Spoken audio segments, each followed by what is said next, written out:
Good morning friend. आज हम लोग एक टॉपिक समझने वाले हैं, पेमेंट ऑफ ग्रेच्युटी एक्ट 1972। इसमें हम समझेंगे कि ग्रेच्युटी क्या है, ग्रेच्युटी किस किस पे एप्लीकेबल होता है, ग्रेच्युटी जो है वो काम कैसे करती है, इसका कैलकुलेशन कैसे होता है, किन किन कंडीशन में ग्रेच्युटी आपके फॉरफिट भी किए जा सकते हैं, ग्रेच्युटी पाने के लिए आपका मेन एलिजिबिलिटी क्या है, अगर उस एलिजिबिलिटी को आप कंप्लीट नहीं करते तो ग्रेच्युटी आपको नहीं मिलता है। सारी चीज़ों को हम समझेंगे। ये ग्रेच्युटी बेसिकली जो आपका रिटायरमेंट बेनिफिट है, जो आपके रिटायरमेंट पे या आपको जो है सुपर एन्वेशन पे मिलता है। सुपर एन्वेशन जो होता है, इस टर्म को यूज इसमें टॉपिक में किया गया है।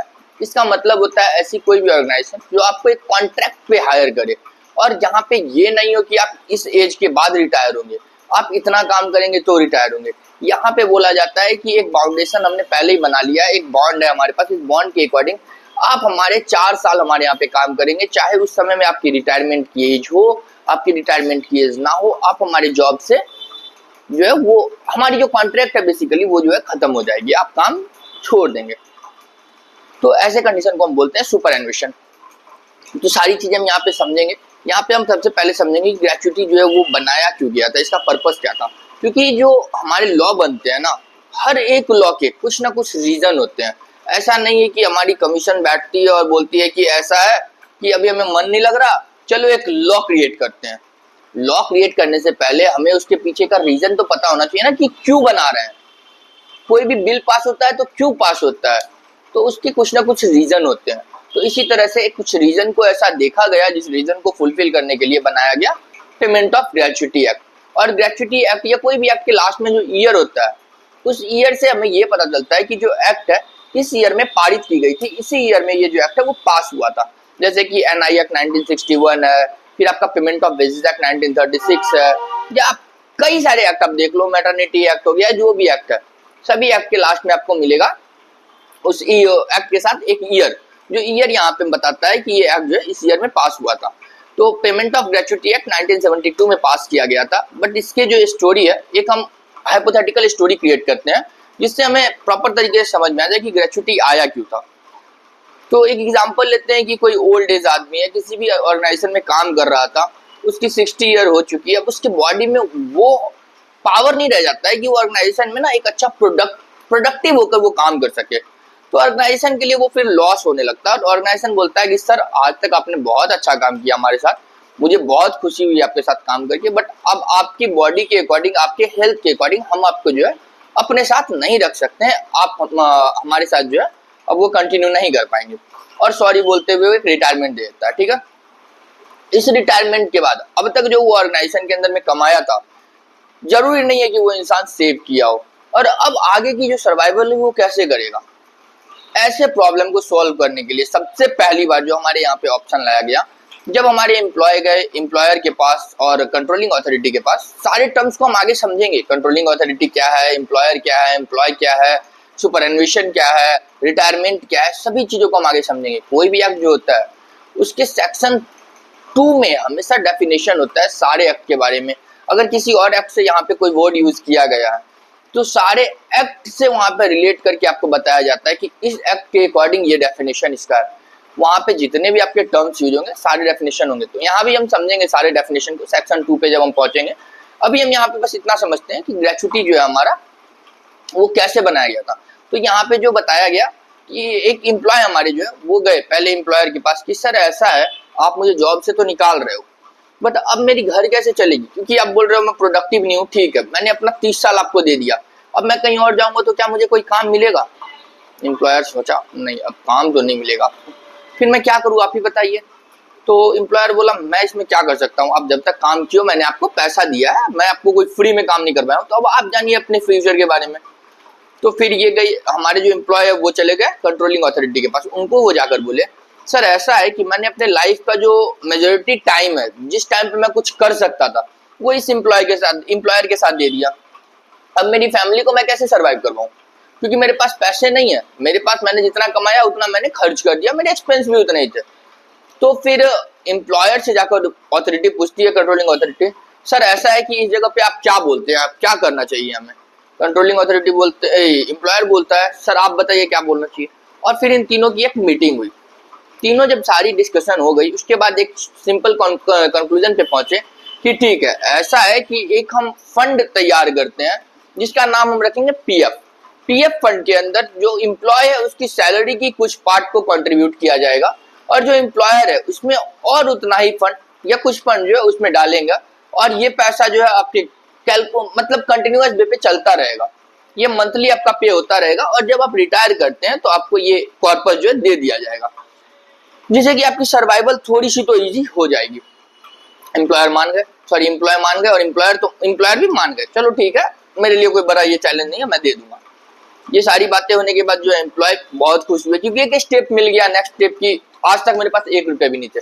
आगे चलो हमारे साथ कंट्रोलिंग अथॉरिटी मेरे साथ बात की और हमें कुछ पैसे दिलवाने के लिए कोशिश कर रही है। तो एम्प्लॉय हमारे जो है वो बड़ी खुशी खुशी मान गए और बोले ठीक है सर, मुझे कोई दिक्कत नहीं है, मैं हैप्पी हूँ आपके इस सोल्यूशन से। और इसी तरह फिर कुछ साल चलता रहा, ये जनरेशन खत्म हो गया। इस जनरेशन का पैसा जैसे ही मिला पीएफ फंड 1 साल में खत्म हो गया। तब तक उनके बच्चे भी बड़े हो चुके थे, वो भी जॉब करने लगे। अब जो पुराने जनरेशन है वो अपने बच्चे से बोलने लगे, बेटा ऐसा है कि पीएफ पे तुम्हारा भी यही लाइफ हो जाएगा, पीएफ मिलेगा तुम भी खर्च कर दोगे, फिर तुम भी मेरी तरह परेशान होगे।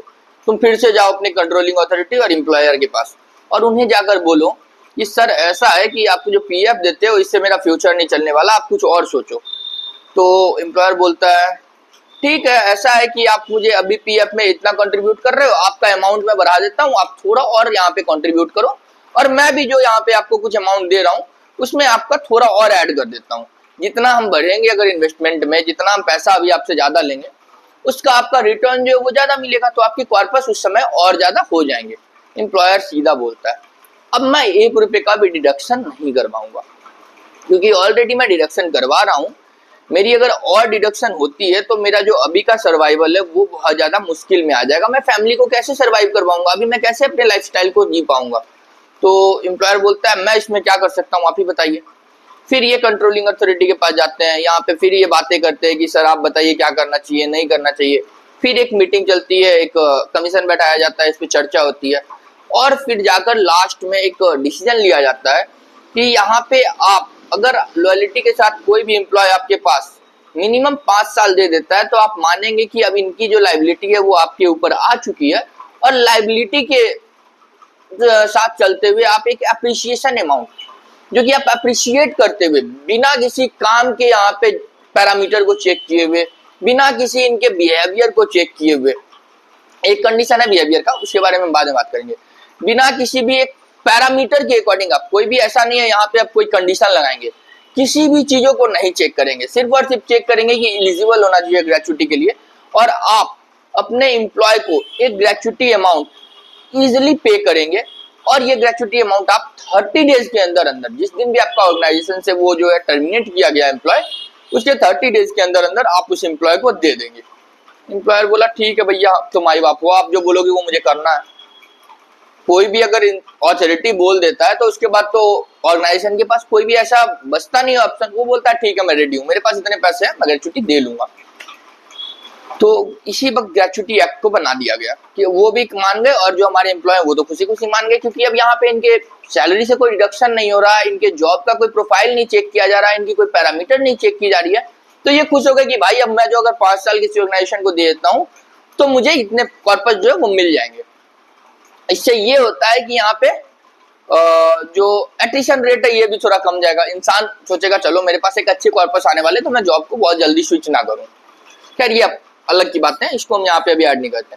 तो एम्प्लॉय खुश, एम्प्लॉयर भी ठीक है यार ओके है, मुझे कोई दिक्कत नहीं है करके चले गए। बट अब यहाँ पे अगर कोई रूल नहीं आता है, मैंने बोल दिया कि आप पेमेंट कर दो, उन्होंने बोल दिया मुझे पेमेंट मिल जाएगा, तो क्या आपको लगता है कि कोई भी ऐसी ऑर्गेनाइजेशन होगी खुद आगे बढ़ के आएगी और बोलेगी कि चलो भैया आपका रिटायरमेंट हो रहा है, मैं आपको ग्रेचुटी देना चाहता हूँ?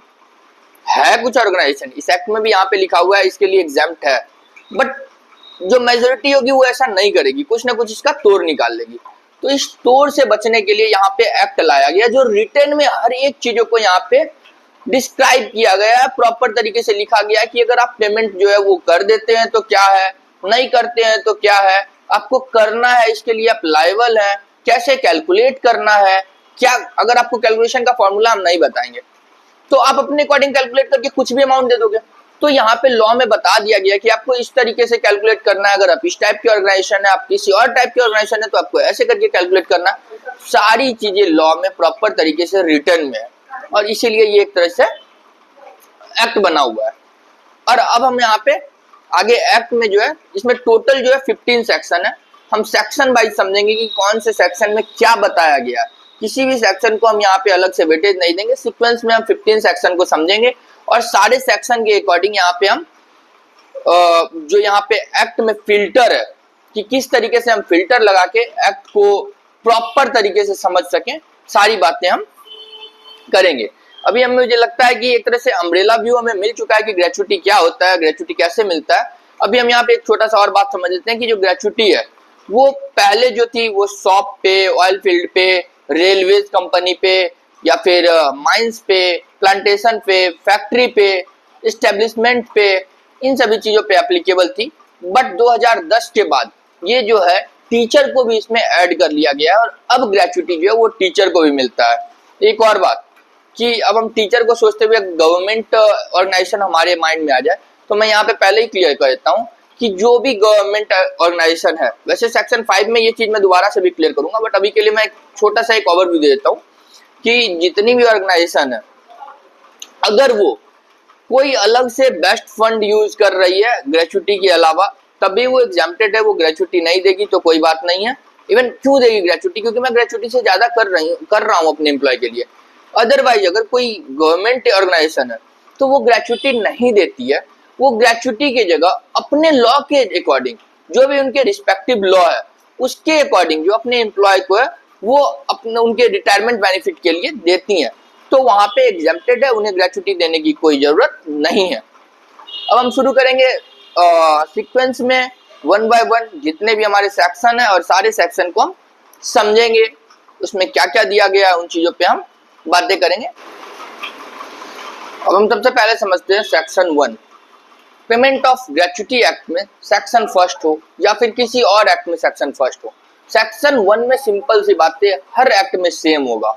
हर एक्ट में आप जिस एक्ट को भी उठा लो, उस एक्ट में सबसे पहली बातें आपको लिखी होगी ये एक्ट को पूरे भारत में किस नाम से जाना जाएगा।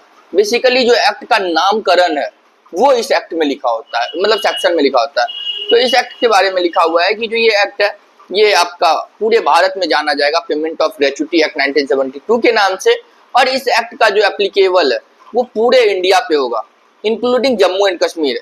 बहुत सारे एक्ट है क्योंकि जम्मू एंड कश्मीर जो हमारा स्पेशल स्टेट में कंसीडर किया जाता है, तो बहुत सारे एक्ट वहां पे डायरेक्ट एप्लीकेबल नहीं होते, बट जो हमारा पेमेंट ऑफ ग्रेचुटी एक्ट है ये पूरे भारत में एप्लीकेबल है। कोई भी ऐसा जो है स्टेट इससे एक्सक्लूड नहीं है। और ये किन किन पे एप्लीकेबल होता है, तो अभी हमने पहले ही बात किया था कि ये आपके शॉप पे, एस्टेब्लिशमेंट पे, रेलवेज पे और ऑयल फील्ड पे, माइंस पे, प्लांटेशन पे, या ऐसी कोई भी ऑर्गेनाइजेशन जहां पे 10 या उससे ज्यादा एम्प्लॉय काम कर रहे हैं, तो ऐसे जगहों पे आपका जो ये ग्रेचुटी एक्ट है वो एप्लीकेबल होता है। यहाँ पे मैं एक और बहुत अच्छा सा पॉइंट बता दूं कि ऐसी कोई भी ऑर्गेनाइजेशन जहां पे एक बार फाइनेंशियल ईयर के अंदर 10 या उससे ज्यादा एम्प्लॉय हो गया था, जैसे मान लेते हैं मेरी कोई ऑर्गेनाइजेशन है XYZ कंपनी के नाम से मैं कहीं भी रजिस्टर कर रखा हूँ और मेरे पास अभी 6 एम्प्लॉय हैं जो मेरा वीडियो एडिट करते हैं, मेरे लिए जो कंटेंट है वो खोजते हैं, एनालाइज करते हैं, मार्केट की जो रीच है उसके अकॉर्डिंग मुझे बताते हैं। कुछ है जो मेरे एरिया जहाँ पे मैं वीडियो बनाता हूँ उसके लिए काम करते हैं, मेरे जो इक्विपमेंट है उसका ध्यान रखते हैं। किसी भी तरीके से मैं 5-6 आदमी के साथ काम कर रहा हूँ। एक बार ऐसा हो गया कि मुझे आदमी की नीड हो गई, मेरे पास सडनली बहुत बड़ा बिजनेस आ गया, तो मैंने 12 आदमी को हायर कर लिया, टोटल 12 हो गए। अभी 10 दिन 3 महीने मैंने सबके साथ काम करवाया, अब मैं 12 में से 5 को हटा दिया, अब मेरे पास 7 एम्प्लॉय बचे। तो क्या मैं लायबल हूँ अब ग्रेचुटी देने के लिए? तो अब चाहे मेरे पास एक एम्प्लॉय क्यों ना बच जाए, जो अगर मैं एक बार एप्लीकेबल हो गया ग्रेचुटी देने के लिए, तो अब मैं लाइफ टाइम ग्रेचुटी दूंगा, चाहे मैं जैसे दूं, मैं इसे कभी भी अपने आप को पीछे नहीं कर सकता। ग्रेचुटी एक्ट में प्रॉपर लिखा हुआ है कि अगर आप एक बार ग्रेचुटी के लिए एप्लीकेबल हो जाते हैं, लायबल हो जाते हैं इवन, तो आपको लाइफ टाइम अपने एम्प्लॉय को ग्रेचुटी देना पड़ेगा। आप इससे इस बात को बोलकर पीछे नहीं हो सकते कि मेरे यहाँ पे सिर्फ 6 एम्प्लॉय काम कर रहे हैं तो मैं ग्रेचुटी नहीं दूंगा। आपको ग्रेचुटी हर हाल में देना पड़ेगा अगर आपने एक बार ब्रीच कर दिया 10 के नंबर को। तो जो भी ऑर्गेनाइजेशन है जिसमें 10 या उससे अधिक एम्प्लॉय काम करते हैं, उन सभी ऑर्गेनाइजेशन पे जो ये एप्लीकेबल होता है और उन्हें ग्रेचुटी देना होता है। अब इसके बाद जो सेकंड सेक्शन है उसमें हमें डेफिनेशन समझना है। सारे एक्ट का जितने भी एक्ट हैं उसके सेकंड सेक्शन में डेफिनेशन होते हैं, और जितने भी यहाँ पे जितने भी यूज होंगे ये अब तक मैंने किया, जैसे कि मैंने यहाँ पे सुपर एनुएशन यूज किया, वेजेस यूज करेंगे, कंट्रोलिंग अथॉरिटी यूज करेंगे, कंटिन्यूअस सर्विस यूज करेंगे, और आपका एप्रोप्रिएट गवर्नमेंट, सारी वर्ड्स, फैक्ट्री एक्ट के अकॉर्डिंग फैक्ट्री क्या है, माइंस क्या है, प्लांटेशन क्या है, सभी चीजों को हम समझेंगे। सबसे पहले हम समझते हैं यहाँ पे अथॉरिटी। उन अथॉरिटी को बोलते हैं जिनके पास हम अपने प्रॉब्लम को लेकर, मान लेते हैं कोई ऑर्गेनाइजेशन है जहाँ पे मैं काम कर रहा हूँ, और वो ऑर्गेनाइजेशन जब मेरी यहाँ पे जॉब जा चुकी है उसके बाद यहाँ पे मेरी ग्रेचुटी को देने से मना कर रहा है, मेरे से वो बहस कर रहा है, आर्ग्यूमेंट हो रही है, बट वो पैसे नहीं दे रहा, 30 डेज भी कंप्लीट हो चुके हैं, अब मैं किसके पास जाऊँ? तो यहाँ पे कोई ना कोई ऐसा इंडिविजुअल होगा जिनसे मैं जाके बोल सकूँ कि सर ऐसा है कि मेरा जो ग्रेचुटी है वो अब ये नहीं दे रहा है, तो आप यहाँ पे कुछ ना कुछ एक्शन लो। तो मैं किनके पास जाऊंगा? अगर मैं दिल्ली में रहता हूँ तो मैं क्या सेंट्रल गवर्नमेंट के पास जाऊंगा? अगर मैं बिहार में रहता हूँ तो मैं किन के पास जाऊंगा? तो यहाँ पे इन चीजों को डिस्क्राइब किया गया है। कोई भी ऐसी ऑर्गेनाइजेशन जो एक से अधिक स्टेट में काम करती है, उन ऑर्गेनाइजेशन के लिए हम जाएंगे वहां के जो मतलब सेंट्रल गवर्नमेंट होंगे, सेंट्रल गवर्नमेंट के पास। और ऐसी कोई भी ऑर्गेनाइजेशन जो सिर्फ एक स्टेट के अंदर में ही काम करती है, तो ऐसे कंडीशन में हम जाएंगे स्टेट गवर्नमेंट के पास। मान लेते हैं मैं जो ये वीडियो बना रहा हूँ मैं इसे एक कंपनी की तरह रजिस्टर कर रखा हूँ, मेरे पास यहाँ पे 10-12 एम्प्लॉय काम कर रहे हैं और मैं एलिजिबल हूँ, मैं ऑलरेडी यहाँ पे ग्रेचुटी पे करने के लिए लायबल हूँ, और मैंने किसी एम्प्लॉय को बोल दिया मैं तुम्हें ग्रेचुटी नहीं दे रहा, जाओ जो करना कर लो। तो मेरा वो एम्प्लॉय कहाँ जाएगा? तो वो जाएगा दिल्ली में स्टेट गवर्नमेंट के पास, चाहे मैं दिल्ली में बैठा हूँ चाहे मैं कहीं बैठा हूँ। सिमिलर मेरा एक दोस्त है, वो एक ऐसा ऑर्गेनाइजेशन बना रखा है जो कि बिहार में भी काम करती है, यूपी में भी काम करती है, दिल्ली में भी काम करती है, और उस ऑर्गेनाइजेशन में अगर उसने किसी एम्प्लॉय को ग्रेचुटी नहीं दिया तो वो कहाँ जाएगा? वो जाएगा सेंट्रल गवर्नमेंट के पास, और उनसे जाकर बोलेगा भैया मुझे ग्रेचुटी नहीं मिल रहा, आप कोई एक्शन लो।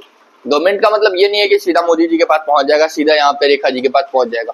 गवर्नमेंट का मतलब है उन्होंने कहीं ना कहीं एक अपॉइंट कर रखा होगा किसी एक ऐसी टीम को, जिस टीम के पास आप जाएंगे अपने जो भी आपके क्वेरी है उसको लेकर।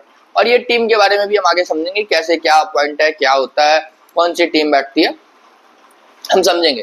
तो यहाँ पे एंड पॉइंट ये है कि हम जहाँ पे जाते हैं ऐसी कोई भी केस हमारे पास आती है तो जो हमें सॉल्यूशन दे सके, वैसे ही जो हमारे गवर्नमेंट है उन्हें हम बोलते हैं अप्रोप्रिएट गवर्नमेंट, जो हमारे सॉल्यूशन के लिए हमारे लिए एक तरह से अप्रोप्रिएट हो।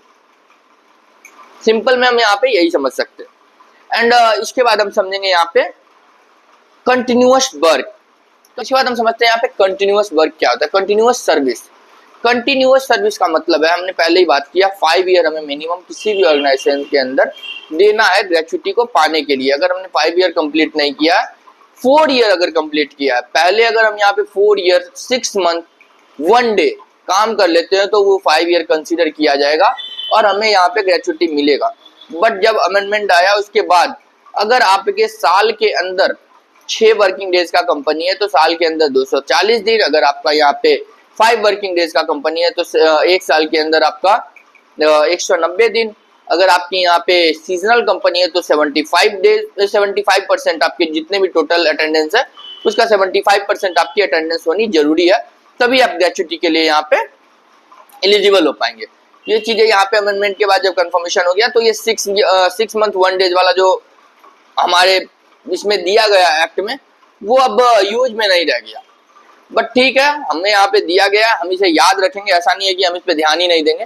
कहीं ऐसी कोई केस बनती है यहाँ पे 6 मंथ 1 डे होता है एंड उसके बाद कोई ऐसा कहीं कुछ कंसिडर करने का बात हो या किसी रीजन से हमसे ये छूट ना जाए, तो इन चीजों को हम ध्यान में रखते हुए हम ये भी आगे समझेंगे। अभी हम पहले समझते हैं कंटिन्यूअस वर्क क्या होता है। तो कंटिन्यूअस सर्विस का मतलब ये बिल्कुल भी नहीं है कि जिस दिन हम ऑफिस गए सिर्फ आप उसी को कंसीडर करोगे। आपके पोर्टल पे, पहले पोर्टल छोड़ो, आप जितने भी लीव्स आपके कंसीडर किए जाते हैं और आपको जिसके लिए सैलरी मिलता है वो सारे के सारे लीव जो है आपके वर्किंग डे कंसीडर होते हैं। लाइक आपने संडे लिया, संडे के बारे में वैसे दिया नहीं गया यहाँ पे, बट फिर भी आपके यहाँ पे मैटरनिटी लीव हो गए जो कि 20 हैं, अभी आप देख लो मेंस्ट्रुएशन पे भी फीमेल को यहाँ पे लीव्स मिलता है। अब जोमेटो देखो, मुझे बहुत अच्छा लगता है जोमेटो का एक चीज, उन्होंने अपने वेबसाइट पे क्लियरली लिख रखा है।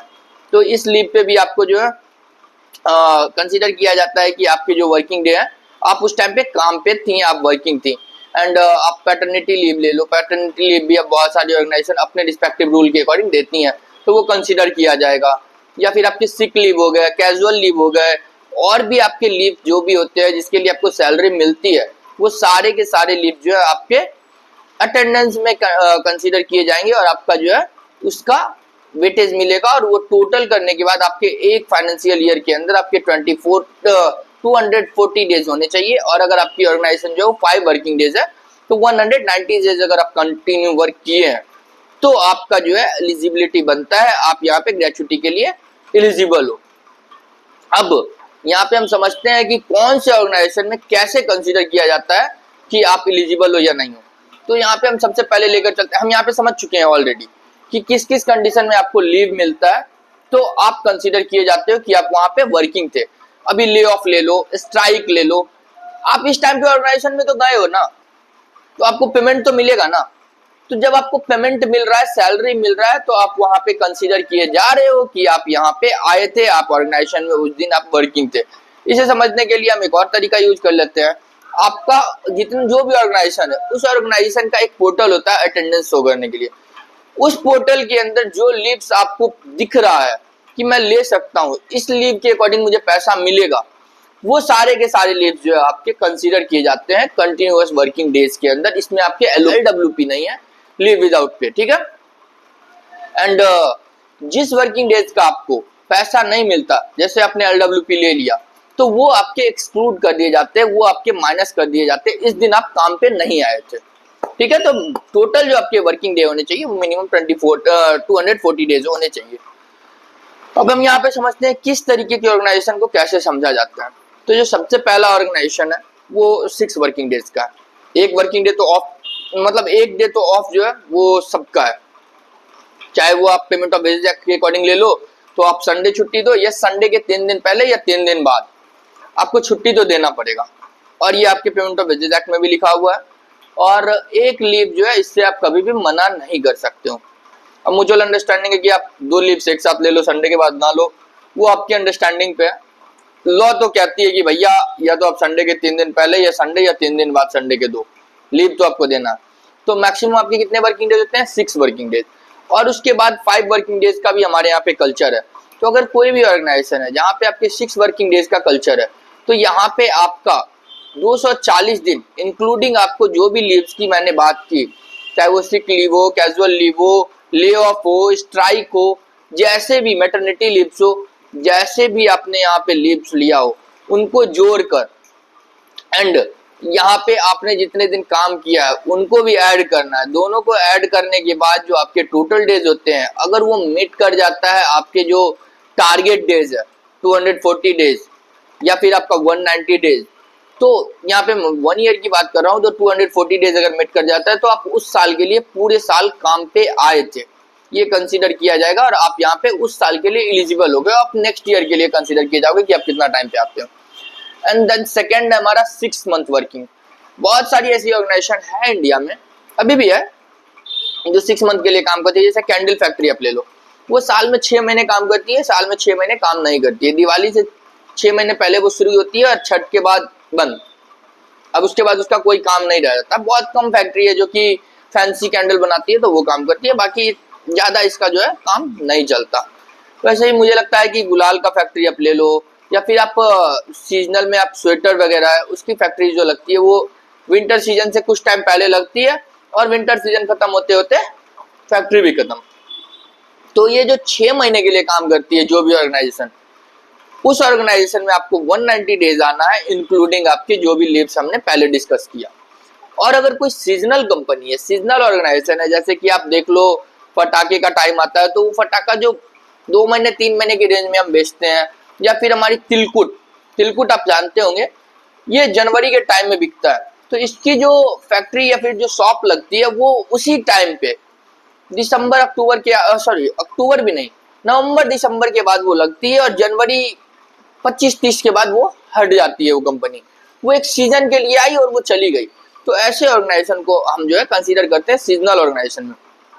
और एक यहाँ पे ऐड करते हैं हम जो पीस रेट, पहले मैं सीजनल ऑर्गेनाइजेशन को यहाँ पे कंप्लीट करता हूँ। अगर कोई सीजनल ऑर्गेनाइजेशन के अंदर में काम कर रहा है तो उसका जो यहाँ पे माना जाएगा, कंसीडर किया जाएगा, उसके मतलब 75% अटेंडेंस कंप्लीट होने चाहिए। अगर वो 100 वर्किंग डेज का यहाँ पे काम चला था तो उसमें 75 डेज आपके अटेंडेंस होने चाहिए, इंक्लूडिंग लीव्स। अगर उसने कोई भी लीव्स लिया है तो वो इंक्लूड होगा, बट वो लीव्स हमारे जो पैरामीटर जो हमारे रिस्पेक्टिव से हमारा खुद का पोर्टल है उसके अकॉर्डिंग होना चाहिए। जैसे कैजुअल लीव है, सिक लीव है, या फिर आपके मैटरनिटी लीव है, ऐसे कोई भी लीव्स अगर होते हैं तो वो कंसीडर किए जाएंगे। अब ऐसा नहीं कि अपने LWP ले लिया तो वो कंसीडर किया जाएगा, वो एक्सक्लूड हो जाएगा। एंड देन लास्ट आपका आता है piece rate company. Piece rate को हम वैसे तो बाद में भी समझेंगे, क्योंकि जब यहाँ पे हम कैलकुलेट करेंगे तो उस टाइम पे पीस रेट आएगा। पीस रेट का मतलब होता है कि आपने जो लास्ट 3 महीने में काम किया, पीस रेट पे आपको जो पैसे मिले उसे ऐड करके एंड देन आपका जो यहाँ पे एवरेज निकलता है उसके अकॉर्डिंग आपको जो आपके ग्रेच्युटी है उसको कैलकुलेट किया जाएगा। तो यहाँ पे हम इन तीनों पार्ट को समझते हैं। एंड इसके बाद जो डेफिनेशन है यहाँ पे वेजेस का, वैसे तो वेजेस हमारे लिए एक भुगतान जो हमारा भत्ता मिलता है वो टोटल कंसीडर किया जाता है, बट यहाँ पे इस एक्ट में जो वेजेस है उसका मतलब है सिर्फ और सिर्फ जो आपको बेसिक पे आपका मिलता है और साथ में जो आपको DRA मिलता है, डियरनेस अलाउंसेस, इसमें इसका मतलब होता है महंगाई भत्ता। इन दोनों को ऐड करके जो आपकी सैलरी बनती है एक दिन की, सिर्फ और सिर्फ उसे कंसीडर किया जाता है, बजाय कि आपकी पूरी सैलरी, जैसे कि आपका कमीशन हो गया, आपके इंसेंटिव हो गए, आपका यहाँ पे बोनस हो गया, या फिर आपको कोई और भी यहाँ पे पैसे अलग से दिए जाते हैं। आजकल की कंपनियां में आपके वाईफाई के लिए अलाउंसेज दिया जाता है, न्यूज़पेपर अलाउंसेज दिया जाता है, बहुत सारे तरीके के अलाउंसेज होते हैं, वो सारे चीजों को एक्सक्लूड कर दिया जाता है। इंक्लूड सिर्फ 2 चीजें होती है यहाँ पे, बेसिक पे प्लस DRA, और इसे ही हम इस अकॉर्डिंग बेसिस मानते हैं। इसके बाद अब यहाँ पे हम कुछ टर्म्स हमने यूज किया था, जैसे फैक्ट्री, प्लांटेशन, माइंस, रेलवे, इन चीजों को समझ लेते हैं। तो फैक्ट्री जो है हम उसे बोलेंगे जो फैक्ट्री एक्ट 1948 के अंदर में यहाँ पे ऑलरेडी प्रिस्क्राइब्ड है। वहां पे बता दिया गया है कि ऐसी कोई भी ऑर्गेनाइजेशन जहाँ पे 20 या मतलब अगर कोई भी विद एड ऑफ पावर है वहां पे अगर 10 और विदाउट एड ऑफ पावर है वहां पे अगर 20 इंडिविजुअल एक साथ काम कर रहे हैं तो हम उसे फैक्ट्री बोलेंगे। अब विद एड ऑफ पावर का मतलब होता है जहां पे हम पावर की शक्ति से, इलेक्ट्रिसिटी की शक्ति से कोई भी प्रोडक्टिविटी कर रहे हैं, तो वहां पे 10 इंसान के साथ अगर हम काम कर रहे हैं तो वो भी फैक्ट्री कहलाएगा। और जहां पे हम पावर की यूज नहीं कर रहे हैं, सिर्फ और सिर्फ हमारे यहाँ पे जो लेबर्स है उनके द्वारा काम किया जा रहा है, तो अगर 20 वर्कर्स के साथ हम काम कर रहे हैं तो हमारा ये फैक्ट्री माना जाएगा। सेकेंड है हमारा माइन एक्ट। तो माइन जब उसे बोलते हैं, माइन का मतलब क्या होता है? खदानों में काम करना, खनिजों के लिए। तो एस माइन एक्ट 1952 के अकॉर्डिंग जो खान में काम करते हैं वो सारे कंसीडर किए जाते हैं माइंस के अंदर। थर्ड है हमारा प्लांटेशन। प्लांटेशन वैसे तो मैं बहुत ज्यादा इस पे खुद ही वो अभी नहीं हूँ, बस हम प्लांटेशन एक्ट है तो मैं बस बेसिकली यहाँ पे बता देता हूँ। प्लांटेशन एक्ट 1951 के अकॉर्डिंग जहां भी जिस भी जगह पे 15 प्लस एम्प्लॉय मिलकर काम करते हैं, जैसे चाय पत्ती के बगान में और भी मसाले के बगान में 15 प्लस एम्प्लॉय एक साथ मिलकर अगर किसी बगान में काम करते हैं तो इसे हम कंसीडर करते हैं प्लांटेशन के अंदर, और ये हमारा प्लांटेशन एक्ट 1951 के अकॉर्डिंग बताया गया है। इसके बाद आता है रेलवे।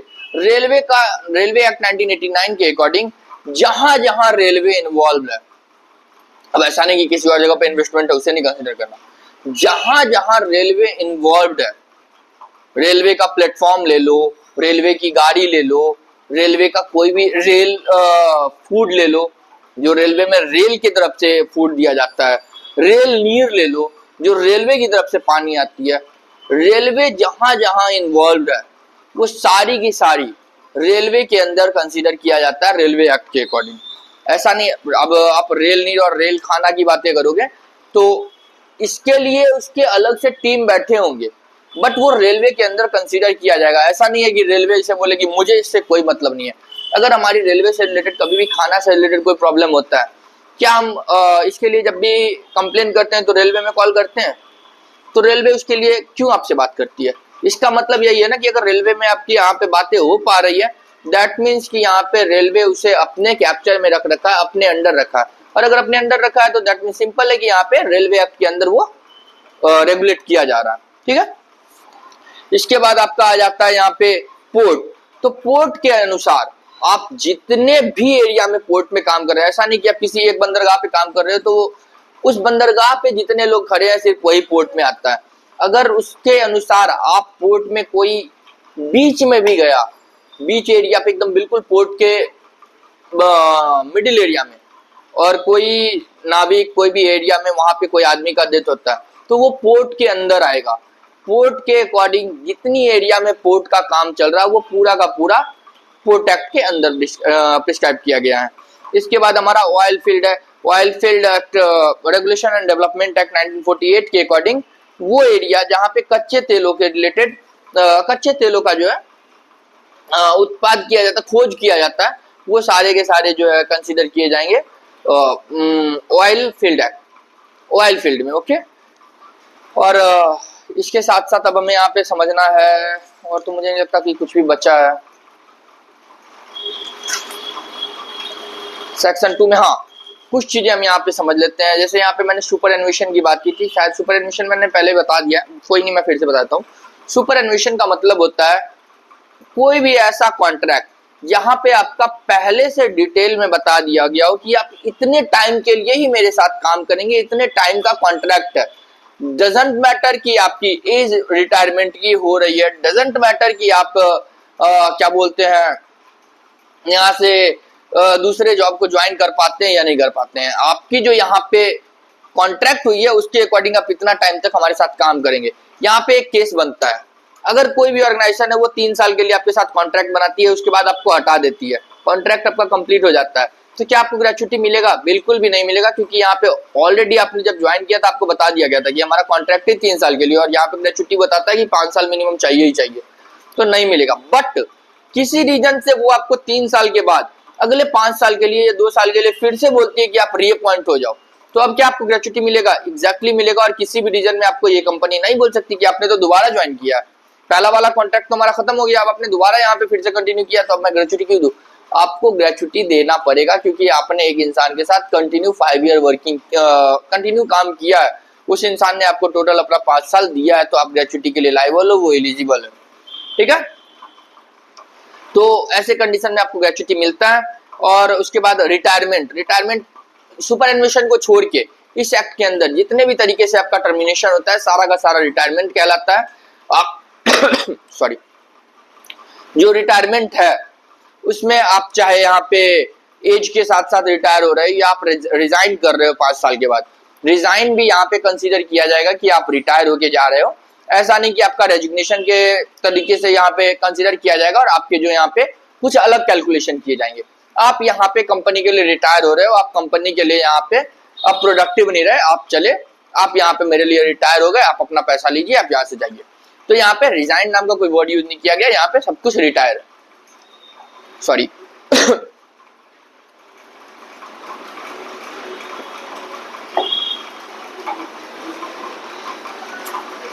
अब हम समझ लेते हैं यहाँ पे एम्प्लॉय और एम्प्लॉयर, फिर हम यहाँ पे थोड़ा सा फैमिली भी समझ लेंगे, क्योंकि फैमिली यहाँ पे समझना इसलिए जरूरी हो जाता है कि जो ये एक्ट है ना इसमें क्लियरली बताया गया। मान लेते हैं अभी मेरे पास कोई फैमिली नहीं है, मैं एक मतलब बैचलर हूँ, मैंने अपने दोस्त को नॉमिनी बना दिया, क्योंकि मेरे पास कोई फैमिली है नहीं, तो मैंने बोला कि ऐसा है भाई, चल मैं अकेला हूँ तो मेरा नॉमिनी तू बन जा। वो भी बहुत खुश, भाई बहुत बढ़िया यार, तो मुझे नॉमिनी बना रहा है, भगवान करे तुझे कुछ हो ही जाए, मुझे पैसे मिल जाएंगे, ठीक है। बट जैसे ही मैं रिलेशन में आया उसके अगले पल, जैसे ये होता है ना, अगर इंडिया के अंदर आप किसी और इंडिया से बाहर जाने के बाद आप किसी अदर कंट्री का सिटीजनशिप लेते हो, जिस पल आपको आपका सिटीजनशिप मिलता है, आपके पासपोर्ट इशू हो जाते हैं दूसरे कंट्री के लिए, उसी पल आपका इंडिया का जो सिटीजनशिप है वो खत्म हो जाता है, आप इंडियन सिटीजनशिप को खो देते हैं, आप दूसरे सिटीजनशिप को एक्सेप्ट कर लेते हैं। सेम उसी तरह आपने जैसे ही आप खुद को रिलेशन में लाए हो, आपकी शादी हो गई है, सेम उसी टाइम पे आपके दोस्त का जो नॉमिनेशन है वो बिल्कुल वहां पे जीरो हो जाता है, वो आपके कंसीडर नहीं किए जाते नॉमिनेशन के लिए। यहाँ पे आप जो है आपकी फैमिली को नॉमिनेशन में ऐड करोगे, और आपको यहाँ पे कंफर्मेशन देना पड़ेगा अपने एम्प्लॉयर को, अब मेरी शादी हो गई है, जो मेरा नॉमिनेशन है उसे आप अपडेट कर दीजिए, और अब मेरी वाइफ, जो भी आपके रिलेशन में आप आए हो उसके अकॉर्डिंग मेरा हस्बैंड, मेरी वाइफ, ये अब मेरे नॉमिनी है, आप इसे पेमेंट करोगे। यहाँ पे नॉमिनेशन अलग से भी बताया गया, उसे भी हम समझेंगे। बाकी फैमिली में कौन कौन आते हैं उसे भी समझते हैं।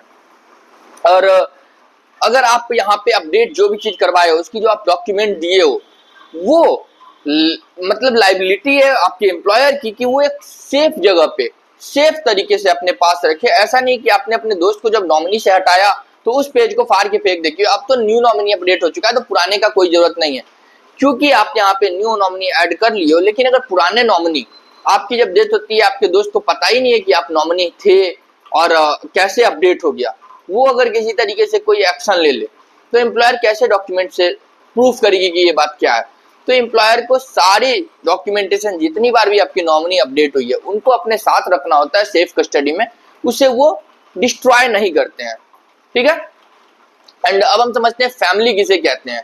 इस एक्ट के अकॉर्डिंग अगर आप मेल है तो आपकी वाइफ, आपके पेरेंट, आपका जो बच्चा है वो, आप अगर किसी बच्चे को गोद लिए हैं तो वो बच्चा लीगल तरीके से अगर आपने हायर किया है वो, आपके जो बच्चे हैं उनकी वाइफ, अगर आपके बच्चे का डेथ हो गया है तो बच्चे की जो विडो वाइफ है वो भी, और उनका बच्चा यहाँ पे कंसीडर किया जाता है। सेम जो आपकी अगर फीमेल के केस में हम आते हैं तो सिमिलर सारे केसेस यहाँ पे होते हैं, इनके भी फादर मदर के साथ सेम केस चलता है, ये आपके फैमिली में कहलाते हैं। और अगर आपने किसी अपने बच्चे को किसी और को गोद दिया है तो वो इससे एक्सक्लूड हो जाते हैं, वो बच्चे कंसीडर आपके फैमिली में नहीं किए जाते हैं।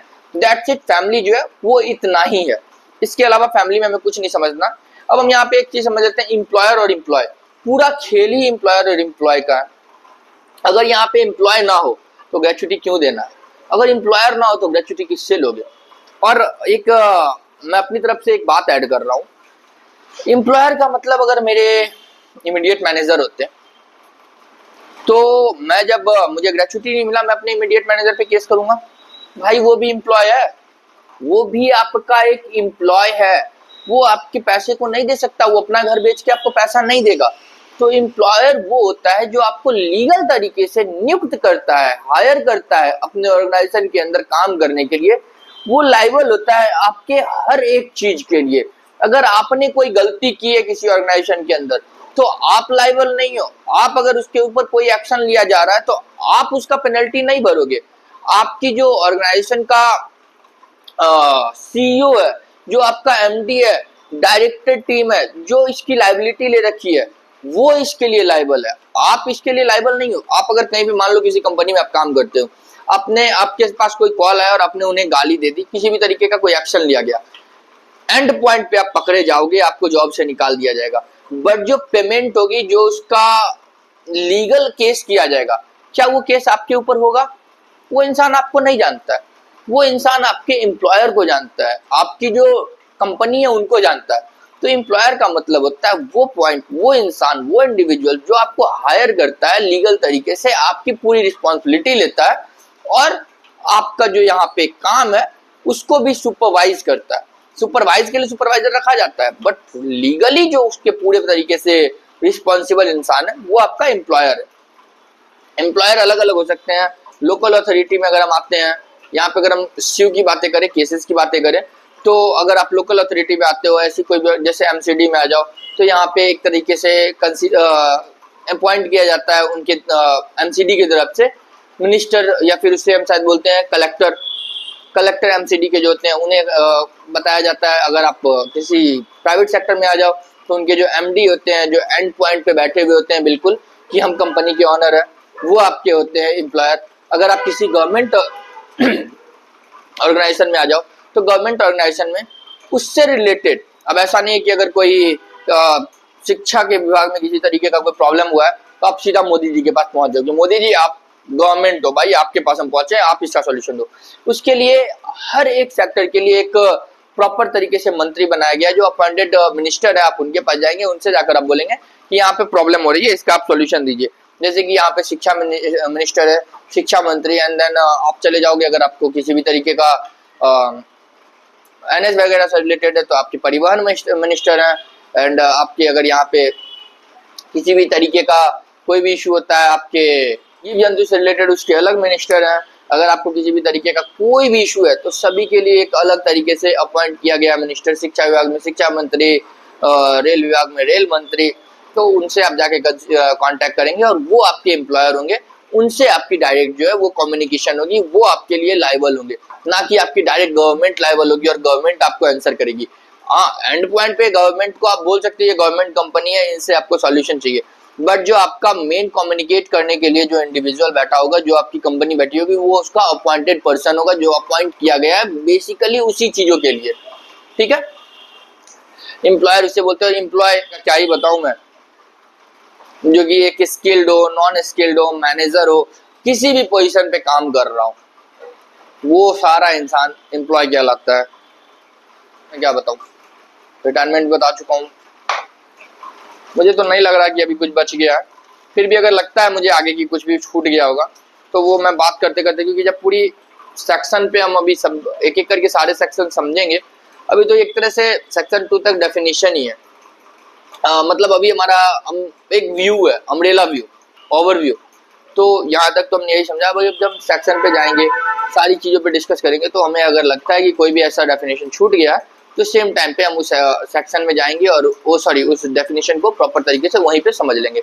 अभी के लिए जितना मुझे लग रहा है मैंने सारे सेक्शंस कवर कर लिए हैं, सारे डेफिनेशन कवर कर लिए हैं। अब हम चलते हैं यहाँ पे सेक्शन 3 में। सेक्शन 3 में जो यहाँ पे बताया गया, वो बताया गया है आपकी कंट्रोलिंग अथॉरिटी के बारे में। कंट्रोलिंग अथॉरिटी से पहले हम यहाँ पे समझ लेते हैं, हमने पहले ही डिस्कस कर लिया है अप्रोप्रिएट गवर्नमेंट। अप्रोप्रिएट गवर्नमेंट का क्या मतलब है, वो गवर्नमेंट जिसके पास आप जाओगे अपने प्रॉब्लम को लेकर, अपने सॉल्यूशन के लिए। तो मैंने पहले ही बताया कि आप क्या, अगर आप दिल्ली में हो तो आप सीधा पहुंच जाओ, अगर दिल्ली मतलब सेंट्रल गवर्नमेंट से बातें हुई है, सीधा मोदी जी के पास जाओगे, नहीं जाओगे। अगर आप स्टेट पे हो, दिल्ली स्टेट से हो, रेखा जी के पास जाओगे, नहीं जाओगे। बिहार से है तो आप नीतीश जी के पास जाओगे। मतलब कुछ ना कुछ तो यहाँ पे हायरार्की बना हुआ है ना, कि आप किनसे मिलोगे, क्या आपका सॉल्यूशन कौन देगा। तो कंट्रोलिंग अथॉरिटी वो अथॉरिटी है जहाँ पे एंड पॉइंट पे आप सीधा मतलब पहुंचोगे, आपके जो डायरेक्ट कम्युनिकेशन, डायरेक्ट आपकी जो यहाँ पे आंसर मिलेगी, वो आपको जो सॉल्यूशन प्रोवाइड करेगा, वो आपका कंट्रोलिंग अथॉरिटी कहलाएगा। अगर आप स्टेट में आते हो तो स्टेट के भी कंट्रोलिंग अथॉरिटी होंगे, और अगर आप यहाँ पे आते हो सेंट्रल में तो सेंट्रल के कंट्रोलिंग अथॉरिटी होंगे, और उन कंट्रोलिंग अथॉरिटी के पास आप जाके अपने जो सॉल्यूशन के लिए बातें करेंगे, वही आपकी कंट्रोलिंग अथॉरिटी है। कंट्रोलिंग अथॉरिटी में यहाँ पे हम एम्प्लॉयर के भी व्यू से देख लेते हैं कि अपने लिए हमने देख लिया, वो अथॉरिटी जो जिस एरिया के इंडस्ट्री को कवर करती है, उस इंडस्ट्री के लिए लायबल होती है कि अगर यहाँ पे कोई भी चीजें होता है उसके लिए मैं लायबल हूँ, उसका आंसर मैं करूंगा, उसके लिए मैं सॉल्यूशन ढूंढूंगा, इन्वेस्टिगेशन मैं करूंगा। इसके लिए कमीशन बैठानी पड़ी तो मैं कमीशन बैठाऊंगा। जो लायबल होती है वो उस एरिया के लिए कंट्रोलिंग अथॉरिटी होती है, और बाकी कुछ भी नहीं है कंट्रोलिंग अथॉरिटी में। और ये अपॉइंट किए जाते हैं एपीएफसी, ईओ, इन सभी के एग्जामिनेशन होते हैं। इनके अकॉर्डिंग यहाँ पे बताया भी गया इस एक्ट के अंदर। सेक्शन आगे है इसके लिए, जिसमें इंस्पेक्टर के बारे में बात किया जाता है, और जिस एरिया में जितने इंस्पेक्टर की रिक्वायरमेंट होती है उतने इंस्पेक्टर को यहाँ पे अपॉइंट किया जाता है, और उतने इंस्पेक्टर के अकॉर्डिंग सभी को अकॉर्डिंगली काम भी अलॉट किया जाता है कि आप इस तरीके से इन चीज़ों पे काम करेंगे। तो यही आपकी कंट्रोलिंग अथॉरिटी है। ठीक है, अब ये सेक्शन 3 भी हमारा खत्म हो चुका है। अब सेक्शन 4 में यहाँ पे हमारे बताया गया है payment of gratuity. Payment of gratuity का क्या मतलब है कि आपके जो पेमेंट है वो ग्रेच्युटी के कैसे मिलेंगे, क्या कैलकुलेशन होगा, कब मिलेगा। बेसिकली यहाँ पे तो मुझे एक बोर्ड पे समझाना चाहिए था जिसमें मैं प्रॉपर तरीके से लिख के आपको बता पाता, बट अभी क्योंकि मेरी मतलब ऐसी कोई इक्विपमेंट नहीं है मेरे पास जिसपे मैं तरीके से आपको समझा सकूं। बट मेरी पूरी कोशिश रहेगी कि मैं यहाँ पे मतलब अपनी तरफ से प्रॉपर बता सकूं। फिर भी अगर कुछ बच जाता है तो मैं कोशिश करूंगा कि यहाँ पे पर्टिकुलर इस जगह पे आपके पेज से मैं लिख के और पेस्ट कर दूं स्क्रीन पे, जिससे कि आपको यहाँ पे प्रॉपर आंसर मिल जाए। पेमेंट ऑफ ग्रेच्युटी के अंदर में बताया गया है कि जब आपका रिटायरमेंट होता है, जब आपको रिटायरमेंट बेनिफिट कैसे मिलता है। कोई भी ऐसी ऑर्गेनाइजेशन है जहाँ पे आप काम कर रहे हो, 5 साल आपके पूरे हो चुके हैं, आप एलिजिबल हो चुके हो, एलिजिबल तक का हमने सारा बात पहले ही कर लिया। अब मुझे नहीं लगता बार बार सेम बातें हमें करनी है। आप अगर एलिजिबल हो चुके हो कि अब आपको जो है यहाँ पे ग्रेच्युटी मिलेगा, तो वो कैसे मिलेगा। तो सुपर एन्विशन भी हमने बात कर ही ली है, यहाँ पे सुपर एन्विशन के बारे में बताया गया है। अब यहाँ पे ग्रेच्युटी में आपको क्या दिया गया, पेमेंट जो है आपकी ग्रेचुटी का, अगर यहाँ पे दो केस हो सकता है। मैं एम्प्लॉय हूँ, मेरी अगर ग्रेचुटी मिलनी है और मैं जिंदा हूँ तो ग्रेचुटी मुझे मिल जाएगी इजीली। जो एम्प्लॉयर है वो मुझे ग्रेचुटी मेरे अकाउंट में शेयर कर देगा, सेंड कर देगा। बट अगर मेरी डेथ हो जाती है, अब ग्रेचुटी किससे मिलेगा? तो जो मेरे लीगल हायर होंगे, जो मेरे नॉमिनी होंगे, हमने पहले ही फैमिली की बातें की है, अभी फैमिली को भी भूल जाओ, यहाँ पे जो हमारे नॉमिनी होंगे उन्हें मिलेगा। चाहे वो नॉमिनी मेरी फ्रेंड हो, चाहे वो मेरा नॉमिनी जो है मेरी फैमिली हो, ग्रेचुटी उन्हें दे दिया जाएगा और ग्रेचुटी जो है वो 30 डेज के अंदर उन्हें मिल जाएगा। एक एक्सेप्शन है, अगर मेरी डेथ होती है जॉब पे रहते हुए और मैंने जॉब सिर्फ और सिर्फ 1 साल किया तो क्या मुझे ग्रेचुटी मिलेगा? बिल्कुल मुझे ग्रेचुटी मिलेगा उस 1 साल के अकॉर्डिंग, क्योंकि एम्प्लॉयर नहीं जानता कि मैं आगे 50 साल इनके साथ काम करता कि आने वाले 1 महीने में मैं छोड़ जाता।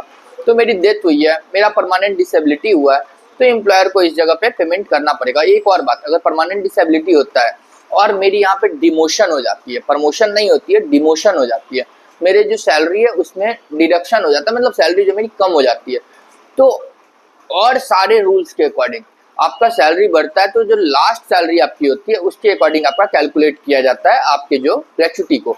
बट अगर आपकी सैलरी यहाँ पे कम हुई है तो आपके ग्रेचुटी को 2 पार्ट में डिवाइड करके कैलकुलेट किया जाएगा। जैसे कि मेरी मान लो कि एक्सीडेंट हो गई है, मैं पहले यहाँ पे जीएम था, अभी मैं यहाँ पे एक एग्जीक्यूटिव के लेवल पे काम कर रहा हूँ, जीएम जनरल मैनेजर। तो अभी मेरी जो पहले सैलरी थी, मान लेते हैं 50,000 रुपये थी, तो 3 साल मैंने 50,000 पे काम किया, आगे आने वाले जो 2 साल है उसमें मेरी सैलरी हो गई है 45,000 रुपये। तो जो मैंने 50,000 पे 3 साल काम किया उसके अकॉर्डिंग मेरे जो 3 साल के ग्रेचुटी बनते हैं उसे कैलकुलेट किया जाएगा, एंड देन जो रेस्ट मैंने काम बाद में किया है उसे कैलकुलेट किया जाएगा 45,000 के अकॉर्डिंग, एंड देन दोनों को ऐड करके जो मेरी ग्रेचुटी बनती है वो मुझे मिलेगी। और ये केस सिर्फ और सिर्फ तब होगा जब आपकी डिमोशन किसी भी ऑर्गेनाइजेशन में होती है, अदरवाइज जो आपके लास्ट सैलरी है उसके अकॉर्डिंग यहाँ पे आपके जो ग्रेचुटी को कैलकुलेट किया जाता है। और ग्रेचुटी कैलकुलेट करने के लिए जो हमने पहले ही बात किया है, 4 तरीके का ऑर्गेनाइजेशन। पहला जो आपके पूरे साल काम करते हैं और 6 वर्किंग डे होते हैं। दूसरा आपका मतलब पूरे साल काम करते हैं लेकिन आपके जो ऑर्गेनाइजेशन होते हैं वो 5 वर्किंग डेज होते हैं। अब इन दोनों का भी 2 पार्ट है, ये 6 महीने काम करते हैं लेकिन आपका 6 वर्किंग डे होता है। दूसरा 6 महीने काम करते हैं लेकिन इनका 5 वर्किंग डे होता है। तीसरा पीस रेट पे काम करते हैं। चौथा आपका जो यहाँ पे है क्या बोलते हैं, सीजनल कंपनी है। तो इन सभी का कैलकुलेशन क्या सेम होगा? बिल्कुल सेम नहीं होगा। अगर सेम होगा तो फिर सभी के जो एक तरह से फेयर रिजल्ट नहीं मिल पाएगा। तो इन सभी का कैलकुलेशन भी डिफरेंट है। हम सभी कैलकुलेशन को अभी समझेंगे यहाँ पे कि कैसे कैलकुलेट करके इन्हें पैसा मिलता है, ठीक है, ग्रेचुटी मिलता है। तो मैंने यहाँ पे पहले बताया था 6 मंथ वाला कंसीडर, यहाँ पे कंप्लीटेड ईयर को देखा जाता है। आपने जितना भी काम किया पिछले साल में उसके अकॉर्डिंग आपको पैसा मिलेगा। तो यहाँ पे कंप्लीटेड ईयर को देखा जाता है। कंप्लीटेड ईयर पहले कंसीडर किया जाता था 6 मंथ एंड 1 डेज अगर आपका हो गया तो आप नेक्स्ट ईयर के लिए क्वालिफाई हो गए, आपका अब नेक्स्ट ईयर भी जो है इसमें कंसीडर किया जाएगा। बट अब नहीं किया जाता, अब आपके 240 डेज 190 डेज जो आपकी क्राइटेरिया है उसे क्वालिफाई करोगे तभी आपका नेक्स्ट ईयर कंसीडर किया जाएगा, ठीक है। तो यहाँ पे अगर हम देखते हैं तो कैलकुलेशन हम स्टार्ट करते हैं। यहाँ पे कैलकुलेशन के जो भी यहाँ पे पार्ट्स हैं सेक्शन 4 में, अब हम वहाँ पे बहुत ही ज़्यादा इम्पोर्टेंट सेक्शन पे आ चुके हैं। इस सेक्शन में ही सबसे ज़्यादा जो यहाँ पे ग्रेचुटी एक्ट का वैल्यू है, क्योंकि बाकी चीज़ें तो नॉलेज के लिए, और नॉलेज ठीक है इम्पॉर्टेंट है आपके खुद के इंडिविजुअल लेवल पे, बट जो मेन यहाँ पे हमारा हमेशा बेनिफिट देखना होता है वो मॉनेटरी बेनिफिट होता है। मॉनेटरी बेनिफिट जहाँ पे आ गया हमारे लाइफ का आधा सॉल्यूशन वहीं पे मिल गया। तो अब यहाँ पे हम कैलकुलेशन समझते हैं। अगर हम किसी भी ऑर्गेनाइजेशन में काम कर रहे हैं, ये ऑर्गेनाइजेशन बिल्कुल नॉर्मल ऑर्गेनाइजेशन है जहाँ पे हम 6 वर्किंग डे जाते हैं साल में एंड सप्ताह में, एंड यहाँ पे हमारा पूरे 10 साल हमने काम किया है। यहाँ पे जो कैलकुलेट होगा वो आपके यहाँ पे 6 जो आपकी लास्ट सैलरी आपको मिली थी वो इंटू आपने यहाँ पे 10 साल अगर कंप्लीट किया है तो इंटू 10 इंटू आपके 15 डेज का जो सैलरी मैंने बताया 15 डेज की सैलरी डिवाइड किया जाएगा आपका 26 से। यहाँ पे आपके इस तरीके से कैलकुलेट होंगे। बट अगर सिमिलर आप यहाँ पे 15 डेज वाले 5 वर्किंग डेज वाले ऑर्गेनाइजेशन में काम करते हो तो यहाँ पे आपका जो डिवाइड होगा वो 26 के जगह 22 से होगा, ठीक है। 5 वर्किंग डेज में अगर हम जाते हैं तो यहाँ पे जो आपका लास्ट जॉन सैलरी है वो इंटू 10 इंटू आपका 15 डिवाइडेड बाय 22। बस जो भी आपके यहाँ पे वेजेस बनते हैं, यहाँ पे इंटू 10 ऐसे बताने से मैं क्लियर नहीं कर पाऊंगा, इसलिए मैं यहाँ पे जो वो जिस चीज़ों का अमाउंट आपको वहाँ पे पुट करना है वो बताता हूँ। आपने जितना आपने लास्ट जॉइन सैलरी यूज किया आप उसे वहाँ पे इंटू कर पहले लिखोगे, जितने साल आपने काम किया आप वहाँ पे वो ऐड करोगे। उसके बाद आप यहाँ पे आपने अगर 15 डेज वाले कंपनी की बात की है, 15 डेज वाले में सॉरी पूरे साल वाले कंपनी की बात की है, तो पूरे साल में आप यहाँ पे 15 लिखोगे, डिवाइड करोगे 22 से, ठीक है। ये आपका हो गया पूरे साल वाले में 5 डेज और 6 डेज। अब यहाँ हम आते हैं यहाँ पे पूरे साल में 6 मंथ काम करने वाली कंपनी पे। तो जो भी ऑर्गेनाइजेशन आपकी 6 मंथ काम करती है उस ऑर्गेनाइजेशन के लिए कैलकुलेशन किया जाएगा, 6 वर्किंग डेज वाले के लिए भी और 5 वर्किंग डेज वालों के लिए, दोनों को हम एक साथ लेकर चलते हैं। तो जो आपकी लास्ट जॉइन सैलरी है वो इनटू आपने जितना ईयर काम किया है, ये दोनों चीज तो आपका सेम रहेगा, जितना साल आपने काम किया है और जितना आपने यहाँ पे लास्ट सैलरी यहाँ पे विड्रॉ किया है। यहाँ पे बस चेंज क्या होगा, तो क्योंकि आपने यहाँ पे आधा कर दिया, साल का आधा, जब पूरा साल था तो आपको कितनी सैलरी मिल रही थी साल की, 15 वर्किंग डेज की, यहाँ पे आपको मिलेगा 7 वर्किंग डेज का। तो 7 वर्किंग डेज डिवाइडेड बाय आपके 22, अगर 15 वर्किंग डेज के 5 वर्किंग डेज की कंपनी है, और 26 अगर आपकी यहाँ पे टोटल जो है वो 6 वर्किंग डेज की कंपनी है। बस यहाँ पे आपके यही है।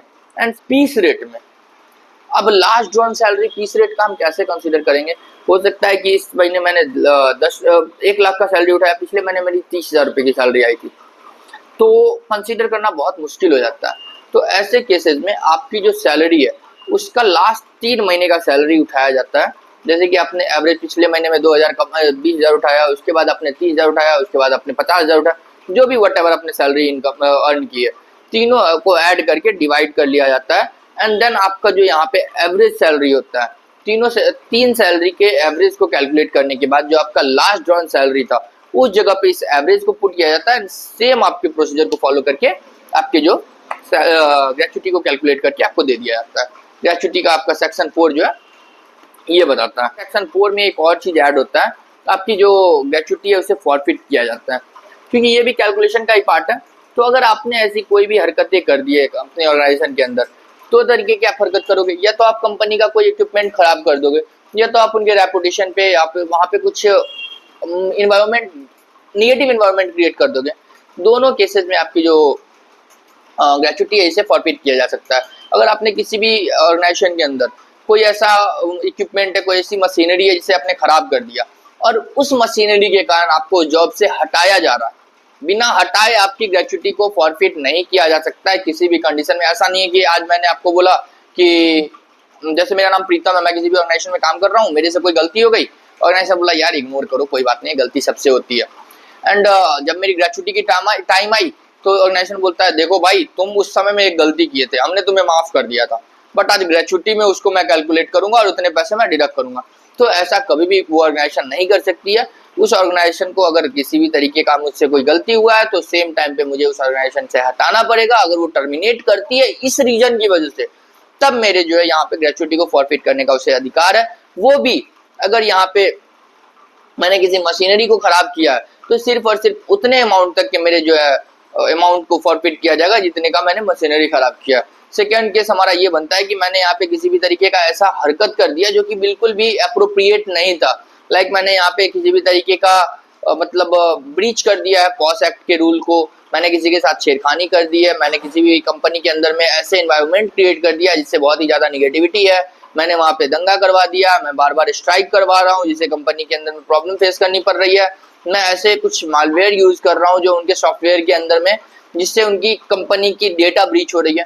तो कंपनी यहाँ पे लॉजिकल समझते हैं, यहाँ पे मैं एक्ट को छोड़ता हूँ, यहाँ पे लॉजिकल ऐसी कोई भी मैं हरकत करता हूँ किसी भी ऑर्गेनाइजेशन के अंदर जाकर जिससे कि कंपनी को पता चले कि ये लड़का जो है मेरे लिए लॉस है, तो वो कंपनी मुझे तत्काल हटा सकती है या नहीं हटा सकती है? बिल्कुल हटा सकती है, लेकिन सिर्फ हटाएगी क्यों? उस कंपनी मेरे कारण कोई अगर लॉस उठाया तो मुझे भी तो कुछ लॉस करवाएगी। तो इस जगह पे कंपनी मेरे पूरे के पूरे जो ग्रेच्युटी है उसे भी फॉरफिट कर सकती है और पार्शियल ग्रेच्युटी भी फॉरफिट कर सकती है। अगर मैं किसी भी तरीके का कोई एस्केलेशन करता हूँ, मैं जाता हूँ किसी भी अथॉरिटी कंट्रोलिंग अथॉरिटी के पास और बताता हूँ कि ऐसे ऐसे प्रॉब्लम हुई है, तो कंट्रोलिंग अथॉरिटी इस पर इन्वेस्टिगेशन करेगी और उसके अकॉर्डिंग जो भी सॉल्यूशन होगा वो देगी। बट यहाँ पे ऑर्गेनाइजेशन पे भी डिपेंड करता है कि ऑर्गेनाइजेशन अगर बोलती है भाई यहाँ पे इतने हरकत इसने कर रखा, मैं इसे ग्रेचुटी नहीं देना चाहता हूँ, तो ऑर्गेनाइजेशन भी अगर नहीं देता तो यहाँ पे कंट्रोलिंग अथॉरिटी इन्वेस्टिगेशन के अकॉर्डिंग दोनों की बातें सुन के उनको आंसर करेगी। लेकिन अगर आपने 1 रुपए का भी ग्रेचुटी में किसी भी तरीके का डिडक्शन किया तो आप बिना एम्प्लॉय को बताए किसी भी तरीके का डिडक्शन नहीं कर सकते हो, अदरवाइज यहाँ पे आपको गलत माना जाएगा, एम्प्लॉयर गलत हो जाएगा। तो आपको यहाँ पे एम्प्लॉयर को प्रॉपर इंस्ट्रक्शन देना होगा कि आपकी जो ग्रेचुटी है वो मैं इस रीजन से फॉरफिट कर रहा हूँ और आपकी ये जो ग्रेचुटी का इतना अमाउंट है वो आपको नहीं मिलेगा, अपार्ट फ्रॉम दैट आपकी जो अमाउंट है उसे मैं रिलीज कर दूंगा 30 वर्किंग डेज के अंदर। ये आपकी ग्रेचुटी के रूल्स है। एंड कि कोई भी ऑर्गेनाइजेशन है उसे इंश्योरेंस लेना कंपलसरी है। अब इंश्योरेंस क्यों लेना है भाई, यहाँ पे इंश्योरेंस का तो कोई लेना देना नहीं है, ये तो ग्रेचुटी की एक्ट है। ग्रेचुटी में हम तो ग्रेचुटी की बातें करेंगे, मुझे वेलफेयर चाहिए, मेरे फ्यूचर में मुझे पैसे चाहिए, यहाँ पे इंश्योरेंस का क्या नीड है। तो अगर आपने कभी अकाउंट्स पढ़ा हो तो उसमें एक प्रोविजन ऑप्शन आता है जिसमें हम अपने फ्यूचर का जो कॉस्ट आने वाला है, हमारे ऊपर लाइबिलिटी आने वाली है, हम उसके लिए अभी से ही पैसा को साइड करने लगते हैं ताकि फ्यूचर का जो एक्सपेंस है उसे हम बहुत ही इजीली कंप्लीट कर सकें। सिमिलर इसी तरह ये एक्ट कहती है कि आपके पास 50 एम्प्लॉय काम कर रहा है, सेम टाइम पे अगर सबकी रिटायरमेंट होती है, आपके पास पैसा नहीं होता, आप कहाँ से पैसे दोगे, आप हाथ खड़ा कर दोगे, आप बोलोगे कि भाई मैं जो यहाँ पे बैंकक्रप्ट हो चुका हूँ, मैं पैसे नहीं दे पाऊंगा। तो ऐसी सिचुएशन ना बने, इसलिए ऑर्गेनाइजेशन कहती है, एक्ट कहती है कि आप एक ऐसा इंश्योरेंस कंपनी से बात करो, LIC से करो या कोई भी ऐसे इंश्योरेंस कंपनी से बातें करो जो आपके लिए आपसे अभी प्रीमियम लेते रहे, बहुत छोटे छोटे अमाउंट में आप प्रीमियम अभी से पे करते रहोगे और आपकी लायबिलिटी कम होती रहेगी। जैसे ही आपका यहाँ पे ऑर्गेनाइजेशन से एम्प्लॉय जो है वो टर्मिनेट होता है, उस टाइम पे आप सीधा बोलोगे एम्प्लॉयर को, कंपनी को जाके, इंश्योरेंस कंपनी को, भैया मेरा जो एम्प्लॉयर है वो टर्मिनेट हो चुका है, आप जो है उसके कॉर्पस मुझे दे दो, मैं जो है उस कॉर्पस को अपने एम्प्लॉय को दे देता हूँ, मैं यहाँ लायबिलिटी से फ्री हो जाता हूँ। यहाँ पे एग्जाम भी है, यहाँ पे आप इनसे बच भी सकते हो। आप इंश्योरेंस नहीं लेते हो कोई बात नहीं है, मतलब इंश्योरेंस, लेकिन इंश्योरेंस ना लेने की जगह पे आप अपना एक अप्रूव फंड बना रखे हो ग्रेचुटी के लिए कि मेरा ये जो फंड है इसमें मैं अपने अकाउंटिंग में भी शो कर रहा हूँ, मेरा ये एक फंड है जिसके लिए मैं अभी से ही इतना अमाउंट हर महीने वहां पे डालता जा रहा हूँ और वो अमाउंट कहीं यूज नहीं होगा मेरे कंपनी में, वो अमाउंट सिर्फ और सिर्फ एम्प्लॉय के वेलफेयर में मैं ग्रेचुटी में यूज करूंगा, ग्रेचुटी दूंगा उस एम्प्लॉय उस पैसे से। तो इस जगह पे जो आपका ग्रेचुटी है वो उस जगह पे आप इंश्योरेंस भी ना लो तो कोई फर्क नहीं पड़ता। एंड एक और सेक्शन हम अभी पढ़ लेते हैं इसमें। एंड सेक्शन 5 में पावर ऑफ एग्जाम्प्ट कहा गया है। पावर ऑफ एग्जाम्प्ट का क्या मतलब है, हमें किस चीज के यहाँ पे जो है एग्जाम्प्ट किया जा रहा है, हमें किन चीजों से छूट मिल रही है। तो हमें यहाँ पे छूट मिल रही है, अगर मैं चाहूँ ग्रेचुटी नहीं देना तब भी नहीं दूंगा।